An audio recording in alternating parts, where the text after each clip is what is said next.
All right, let's jump into another deep dive. Today we're going deep into the AI world, especially how Google's planning to, stay on top.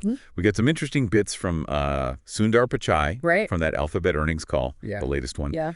And it's not just about the numbers. It's about, how they're approaching this whole AI race that's going on, especially with some pretty tough competition like DeepSeek over in China. Yeah. But here's the thing that really caught my eye. Okay. Pichai, he actually used this term, the Pareto frontier, when he was comparing Google's AI models. Right. And now that might sound a little, jargony, but trust me, this is where things get really interesting. Well, and it's fascinating because this whole Pareto frontier, it really gets to the core of how Google's approaching things. Okay. They're really focused on what they call end-to-end optimization. So it's not just about building the most powerful AI. Yeah. It's making sure that every single step in the process is working as efficiently as possible. You got it. Yeah. You got it. Think of it like, I don't know, building a race car. You wouldn't just focus on, raw horsepower. Right. You'd want to fine-tune the engine, the aerodynamics, everything Yeah. to get the absolute best performance. And that's kind of what Google's doing with their AI. They're fine-tuning every single stage. Okay. From the initial data, the stuff it learns from, all the way to how fast and how accurately it can respond. So that directly impacts the cost of actually running this AI, how fast it can come up with answers, and then of course, the overall performance. Yes, absolutely. That's all part of it. They want the best possible balance between all those things, and that's where that Pareto frontier comes into play. Okay, so I'm starting to get it. It's not just about being good, it's about being the best across all these different areas, at the same time. And it's interesting that they're not afraid to compare themselves head to head with the competition. Right. And Pichai, he actually called out DeepSeek specifically. Oh, wow. Which, they're doing some pretty impressive stuff. But he sees this whole approach as their kind of secret weapon. Right. Google's Gemini 2.0 flash models. Yeah. And in particular, these, what they call their flash thinking variants. Okay, hold on. Flash thinking? What is that? So imagine you're playing a trivia game, and you need to get to that answer super fast. Yeah. It's like giving that AI super fast reflexes Right. to access and process information like that. And that's what really makes Gemini stand out, even compared to, DeepSeek's V3 and R1 models, which they're impressive in their own right. Right. But this efficiency, that's the key. Yeah. It's the key. When you're talking about Google scale tasks, I mean, we're talking billions of searches, complex cloud stuff. It's all got to happen seamlessly. So we're not just talking about theoretical efficiency here. It's actually handling real world huge tasks at a massive scale. Absolutely. Yeah. Absolutely. Okay. This is tying back to something else that Pichai said about the changing economics of AI, right? Exactly. So traditionally the big expense was in the training. Yeah. Writing the massive cookbook. Right. But now it's shifting to the cost of actually using it, what they call inference. Right. It's now you got to make all the meals from the cookbook. Okay, yeah. And Google is finding ways to make that cooking process cheaper and faster. Okay. Which means it opens up AI to so many more people, Right. more businesses, more researchers, heck, even just everyday users like you and me. Yeah. And that means wider adoption, faster development, just a ton more innovation. So what you're saying is this focus on efficiency, it's not just some tech spec on a sheet of paper. It's a strategic move. It's a strategic move by Google to basically, make AI more affordable, more accessible, and essentially, try to dominate the future of this whole technology. You got it. You got it. And that's what makes it so fascinating. It's like a glimpse into, how they're not just playing the game, they're kind of setting the rules. Okay, I'm definitely intrigued. But, I got to ask, what does all this mean for, the average person? How could this actually change things for me? Think about it. Imagine lightning fast, hyper-personalized experiences everywhere. Okay. I'm talking virtual assistants that truly get you. Yep. Education that can adapt to how you learn instantly. Even healthcare that predicts potential issues before they even pop up. Whoa. Okay. That's a lot to process. Yeah. I mean, we're not just talking about small improvements here, right? We're talking about a whole different way of interacting with, technology with the world around us. You got it. And we're just getting started. I mean, as this tech evolves, who knows what other crazy possibilities are going to come up. It's a pretty wild time to be, following AI. Okay, I gotta say, you've got me hooked. Good, good. Let's dig into some more of this. Sounds good. Yeah, it really is a wild time. And this whole thing, the shift towards, efficiency, making AI more accessible, it's like it's having a ripple effect everywhere across the entire AI landscape. Yeah, I could totally see that. It's like this chain reaction. Google pushes things forward, and everyone else is kind of scrambling to keep up. Yeah.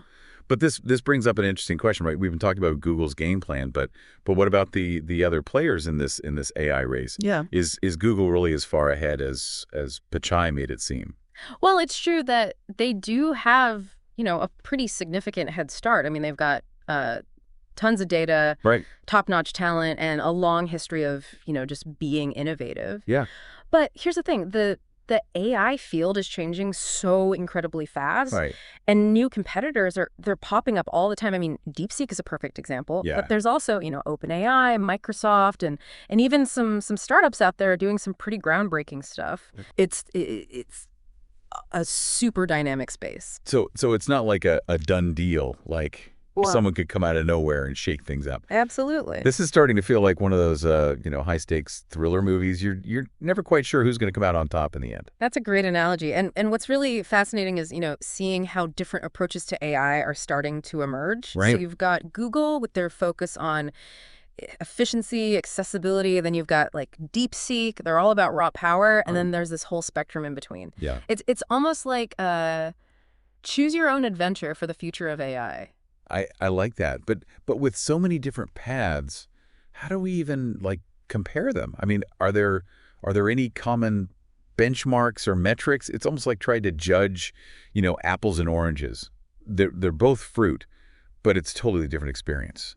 You're right. It's definitely a challenge because, AI it's still so new. Yeah. And it's evolving so fast. But there are some key things to keep an eye on. Oh. Like developing AI that's more robust, more general purpose, breakthroughs in areas like understanding human language, visual information. Right. And then, of course, there's this ongoing race to make AI cheaper and easier to use. It's not just about who's the fastest today. Right. It's about who can build the AI that's the most adaptable, the most powerful, and the most accessible for tomorrow. Okay, that makes a lot of sense. It's a long game, not just a sprint. Right. But speaking of, the real world, we've talked a lot about the big picture, but what are some specific examples of Google's AI actually making a difference already? Like, what are they actually doing with all this cutting edge tech? One area where they've made huge strides is in their search engine. Okay. They've been using AI to improve the relevance and accuracy of search results for years now. And their latest models, they're taking this to a whole new level. So when I type in a question, it's not just some algorithm spitting back random websites. Right. It's AI that actually understands what I'm looking for. Yeah, it's, imagine a librarian. Right. But like a super powered librarian who's read every book, every article on the internet. Right. Google's AI models, they can analyze these massive amounts of information and they understand the context of your query so they can give you the most relevant results. That's pretty impressive. And they're even able to figure out what you meant to ask. Oh, wow. Even if you didn't phrase it perfectly. Okay, that's pretty mind-blowing, especially for someone like me who uses Google for just about everything. Yeah. But what about beyond search? Where else is there AI making a real impact? Oh, everywhere. Okay. I mean, you think about self-driving cars with Waymo, Mm-hmm. their voice assistant, Google Assistant, Right. healthcare, finance, even climate change research. Wow. They're not just messing around in a lab. They're actually putting AI to work in some pretty important ways. So they're really putting their money where your mouth is. This isn't just hype. This is real world stuff. Exactly. But you mentioned healthcare, right? Yeah. And that's an area where AI has this potential to be like incredibly helpful, but also potentially problematic. Right. What are your thoughts on that? It's definitely a double-edged sword. Right. On the one hand, AI has the potential to revolutionize healthcare. Yeah. I mean, we're talking earlier diagnoses, personalized treatments, drug discovery. Right. The list goes on and on. Yeah.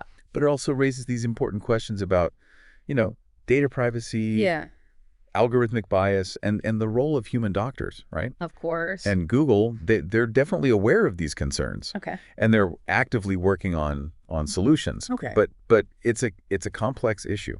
There's no easy answers. I can definitely see that. It's like we're entering this uncharted territory. The possibilities are really exciting, Right. but there are also these risks that we need to really think carefully about. Absolutely. But let's try to focus on the positive for a moment. Yeah. What are some of the most exciting healthcare applications that Google is working on? Well, one project that's particularly fascinating is they're using AI to analyze medical images. Okay. Things like X-rays and CT scans. Right. It's like having an AI assistant that can spot things that human doctors might miss, Wow. which can lead to, earlier and more accurate diagnoses. And this is especially impactful in areas where there's limited access to specialists. Wow, that's incredible. I mean, it could really, level the playing field when it comes to healthcare access. Yeah, yeah. And what about personalized medicine? I've heard a lot about, AI tailoring treatments to individual patients. Is Google involved in that as well? Absolutely. They're using AI to analyze patient data. Okay. Things like genetic information and medical history Yeah. to develop custom treatment plans Wow. that are more effective and have fewer side effects. It's like moving away from this one size fits all approach and Right. moving towards truly individualized healthcare. Okay, my mind is officially blown. This is starting to feel less like science fiction and more like a future that's just around the corner. Hmm. But I gotta admit, I'm still a little bit wary of all this talk about, AI taking over. Are we really headed towards a future where machines are calling the shots? Well, that's a question that's been debated for decades, Right. and there's really no easy answer. Well, while AI has made some incredible progress in recent years, we're still a long way from creating machines that can truly think and reason like humans do. Yeah. The AI we have today, it's still very much task specific. Yeah. It can excel at certain things, Yeah. like playing chess or recognizing faces, Right. but it lacks that general intelligence, that common sense that humans have. So we're not quite at like the Terminator stage yet. Not even close. But the future is uncertain, Right. and it's definitely a possibility that AI could eventually, surpass human intelligence. It's a really complex issue, no easy answers. Yeah. But it's definitely something we need to be thinking about as we continue to develop this technology. Okay, that's a lot to ponder. Yeah. But for now, let's shift gears a little bit and talk about how AI is impacting, the average person. We've talked about these grand visions, the potential risks, but how is AI already integrated into our daily lives? Well, one example is personalized recommendations. Okay.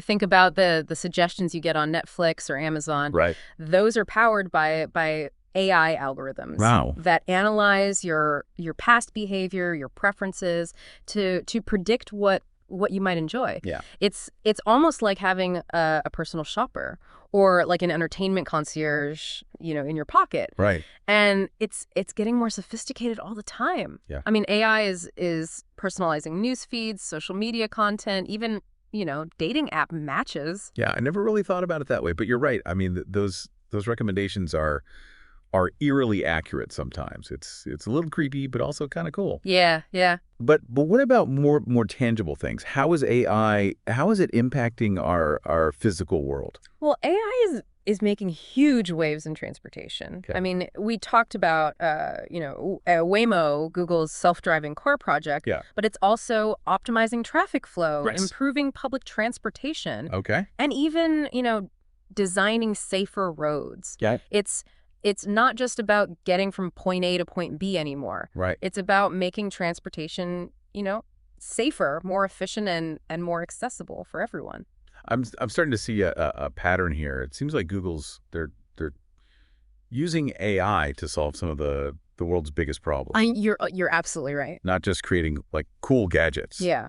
And it's not just about, solving problems either. Yeah. It's also about, creating opportunities. No. For instance, they're using AI to develop tools that can help people with disabilities Oh. access information and technology more easily.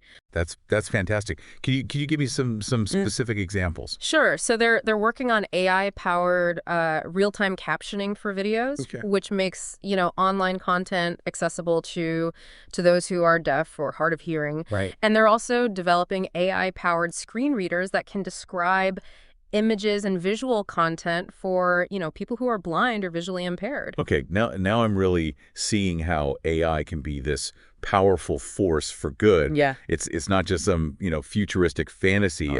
It's already making a positive impact in the world. Mm-hmm. But I'm also curious about, the potential downsides. Right. What are some things we should be, thinking about as this technology gets, more powerful? Well, one area of concern is the potential for job displacement. Okay. As AI automates more tasks and even entire job roles, Right. we need to think about how to prepare workers for these changes Yeah. and create new opportunities for them. It's not just about, replacing jobs. It's about a shift in the types of skills and knowledge that are going to be in demand. Mm-hmm. So we need to focus on educating and training people for the jobs of the future, those that require, creativity, critical thinking, and adaptability, the things that AI can't easily replicate. That's a really good point. It's not about, fearing the robots. It's about, adapting and evolving alongside them. Exactly. This is getting pretty deep, but I'm glad we're having this conversation. It's important to think about these things now, before it's too late. You're absolutely right. And that's the beauty of exploring these topics. It's about, asking the right questions. Even if the answers are complex and constantly evolving. Mm. And it's not just up to, tech companies like Google to figure this out. It's a conversation that needs to involve everyone. Well said. Okay, folks, we've covered a lot of ground in this part of our deep dive. We have. We've explored the competitive landscape of AI, seeing how Google's putting their technology to work in all these different fields, and we've touched on some of the ethical and societal implications. Yeah. But we're not done yet. Not quite. There's still so much more to explore. Stay tuned for the final part of our deep dive. We're gonna delve even deeper into the future of AI and the role that we all play in shaping this this transformative technology. Welcome back to our deep dive. We've talked about Google's AI ambitions, their strengths, their impact, but every company has its weaknesses, right? So what about Google? Are there any areas where they might trip up in this, this AI race? That's a really good question, and one that doesn't get asked enough. Even giants like Google, they have their vulnerabilities. Okay. One big challenge they're facing is this fierce competition for top AI talent. Yeah. These skilled engineers, researchers, they're in super high demand.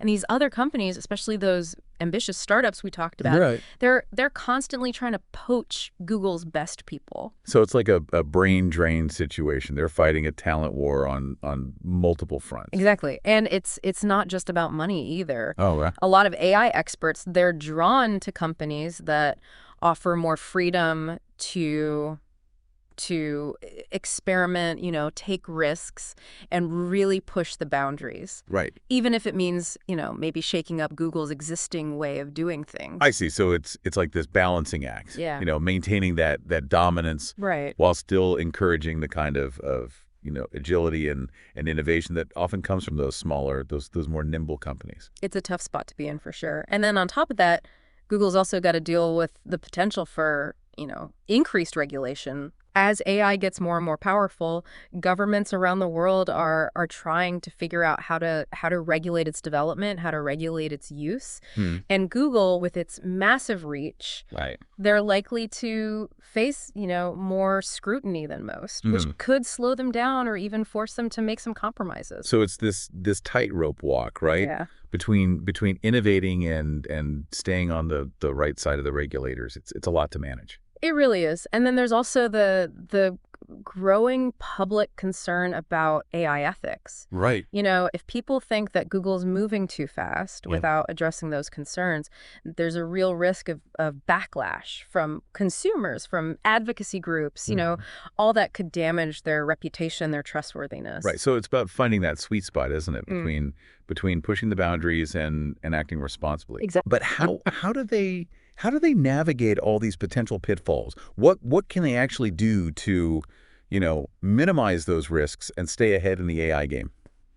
Well, one really important thing is transparency and collaboration. Yeah. By being open about their AI development process, Yeah. involving different stakeholders, Mhm. actively participating in their conversations about ethical AI, they Yeah. can build trust and show that they're committed to doing things the right way. Right. So it's about being more open, more accountable, not just to regulators, but to the public too. Absolutely. And another crucial thing is diversity and inclusion within their AI teams. Okay. Yeah, that makes sense. If you can bring in diverse talent, diverse perspectives, Mm. you can avoid groupthink Yeah. and make sure those AI systems are being developed with a broader understanding of societal values and potential biases. That's a really, really important point. I mean, if the people building AI don't represent the diversity of the people actually using it, Right. then how can we be sure it's going to serve everyone fairly? Exactly, exactly. And finally, Google has to stay agile. They've got to stay adaptable. Yeah. The AI world is constantly changing. Uh-huh. There are always new competitors popping up. Yeah. So to stay ahead, they have to be willing to experiment, take some risks, embrace those new ideas, even if it means challenging their own way of doing things or, maybe even shaking up their own business model. It's almost like they need to keep that startup mentality, that hunger to innovate, Right. even as they become this massive company, right? You nailed it. It's about nurturing that culture of continuous learning, innovation, adaptation. Wow. Okay, so Google's got a lot to juggle. They- But let's zoom out for a second and think about the bigger picture, the impact of AI on society as a whole. Mm. What are some of those key things we should be, discussing, debating as this technology becomes more and more a part of our lives? Wow, that's a big question. And there are no easy answers. Of course. But one area that's absolutely crucial is the impact of AI on jobs, on the economy. Right. As AI takes over more tasks, Mhm. we have to think about creating new opportunities for workers and making sure those benefits of AI are shared broadly, not just concentrated among a select few. Right. So it's about making sure this AI revolution doesn't leave, a trail of economic and social problems in its wake. Exactly. And we also need to think about the impact on our privacy, our autonomy. Mhm. As AI systems collect more data about us and influence more decisions, Mhm. we have to make sure that we still have control over our information, Right. that we're not being manipulated or subjected to algorithmic biases. It's like walking that tightrope again, isn't it? Between the potential benefits of AI and the potential risks to our individual freedoms. Yeah, it's a tricky balance for sure. And finally, we got to think about AI's impact on our values, our humanity. Right. As these AI systems become more and more sophisticated, it's tempting to just hand over more and more decisions to them. Right. But we got to be really careful not to, give up our own responsibility Yeah. for making those ethical choices, for Yeah. shaping the kind of world we want to live in. That's a powerful point. AI it's a tool. Mm. And like any tool, it could be used for good or bad. It's really up to us to make sure that we're using it to make us better, not to diminish us. I couldn't agree more. Well, folks, that brings us to the end of our deep dive into Google's AI journey. We've explored their strengths, their potential weaknesses, the real-world impact, and those bigger questions that we all need to consider. As AI becomes more and more powerful, it's been an incredible journey. And I hope you found it as insightful and thought-provoking as I have. It's been a pleasure exploring all this with you. It's clear that the AI revolution is just getting started, Yeah, and the possibilities are both exciting and a little bit scary. absolutely. So to all our listeners out there, stay curious, stay informed, and stay involved in this conversation. The future of AI, it's being written right now, and we all have a role to play in shaping it. Thanks for joining us on this deep dive. And until next time, keep exploring, keep questioning, keep learning. That's a wrap, everybody.